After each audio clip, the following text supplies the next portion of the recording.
Hi there, this is Chris from PC Gamer. This is Tom from PC Gamer. And we're here to show you the Halloween update for Guild Wars 2. Just a brief overview of some of the big new features.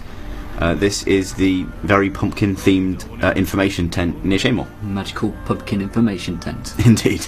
Apparently there's an achievement for being a master carver, and you can carve pumpkins. Do you get a choice of what you can carve them into, or is it just... No, you just sort of do a knife animation, then it gains a face. I'm now going to throw a pumpkin at a child and miss. This is a Halloween tradition, really.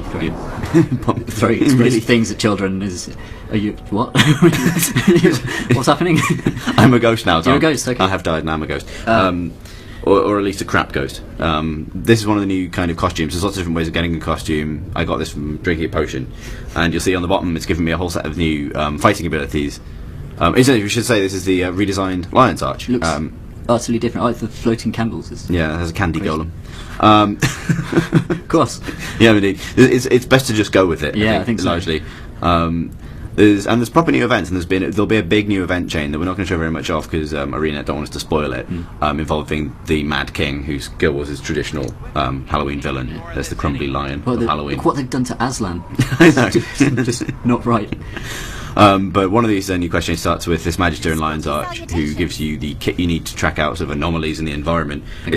It's basically a bowl of candy that finds ghosts. A bowl of magical ghost-finding candy. Yeah, indeed. Why do you want to find a ghost? What's the... They give you a little bit of lore about the Mad King, who's this pumpkin-headed dude. He's the villain of the piece. Yeah. In this case, this ghost tells you a story about how she was trampled by a horse. You can also mine for candy corn, which is one of the new resources.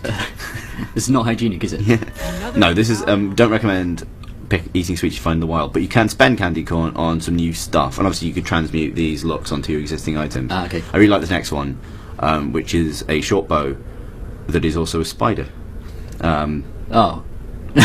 So I dislike spiders, but that is a genius, but also horrifying. And this staff's actually genuinely really cool. I think it's really cool for a necromancer. Oh, that's sweet. And the way it animates when I wiggle the rotating necromancers, you get the dark scythe blade coming out as well. So yeah. Calls them on that. And there's new crafting recipes for sort of some cooking stuff there, and there's also tonics to turn you into different costumes, which are now part of, as I was going to say, yes. the costume brawl. So being able to fight other people in costume. Awesome. And this is another way of getting a costume. Jumping puzzle. Yep. There's actually, in this update, there's a bunch of new non-Halloween stuff, including a bunch of new jumping puzzles as well. But again, without spoiling them, not going to go into that too much. This took a while to film, believe it or not. Mostly some crap. Go into the giant green cauldron. It's the last thing you should do. Always be jumping into the Mystic Forge. You're on fire. Now I'm on fire. But now, I'm a crap mummy. Oh. And it's sort of a random is it random? costume. Yeah, it is. I've also managed to get a crap plastic spider out of this. Okay. They've got a fondness for Halloween tat internet. But yeah, you see a new set of abilities as well. And one of the other things they've changed is the toys you can get for your city clothes now give you combat abilities to use in the brawling minigame. So here's sort of boxing gloves, which are used for boxing. Can you box trick-or-treaters? You can box other players, you can't beat up kids. No. Anyway, here's a quick look at it. We should probably draw this to a close. Here's the new the PvP lockers in the mists to clear up some backspace, but you can also see that the mists themselves have had a bit of an overhaul. Really different. Very Tim Burton-y. Yeah. Tim Burton-y chic. Shut up, Chris. And here is a lesson I learned about cauldrons. I mean, there's a thing in game design where you teach a player that a good thing happens if you jump into a cauldron. And then you meanly, cruelly punish them. This is me getting tricked, basically, by Marine. Genuinely thinking this was going to end well.